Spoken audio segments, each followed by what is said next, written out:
আমাকে যে দুঃখ দিল, প্রতিদান হিসাবে তাকে আমি কিছু দুঃখ ফিরিয়ে দিতে পারি, অথবা তাকে আমি আর কিছুই না দেওয়ার চেষ্টা করে তাকে দিতে পারি নীরব প্রতিবাদ।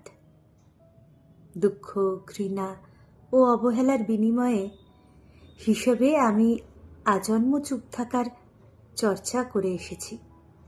সব কিছু পাশ কাটিয়ে তাদের দিয়েছি এক শুভ্র প্রতিবাদ।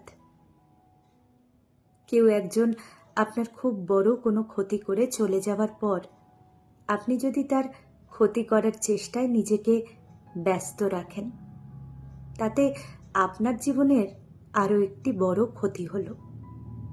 আপনি আপনার জীবনের কিছু মূল্যবান সময় হারাবেন। নিজের এই সীমিত মেয়াদের জীবন থেকে সামান্য সময় অন্যের ক্ষতির জন্য নষ্ট হবার চেয়ে বড় অপচয় আর কিছু নেই। যখন কেউ সম্পর্কের জমিতে ঘৃণা ও অবজ্ঞার চাষাবাদ করবে, তখন সেখানে ভালোবাসার ফুল ফোটাতে না পারলে সেখান থেকে সরে আসুন।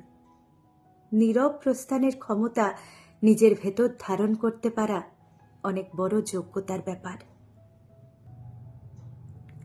এখানে কিছু অপ্রত্যাশিত জিনিস ও ঘটনাকে স্কিপ করে যেতে হয়। স্কিপ করতে পারলেই জীবনের অর্ধেক সমস্যার সমাধান হয়ে যায়। ক্ষতিগ্রস্ত হবার বিপরীতে ক্ষতি করার চেষ্টা নিজের মন ও মানসিকতা ও নৈতিকতাকে নষ্ট করে দেয়।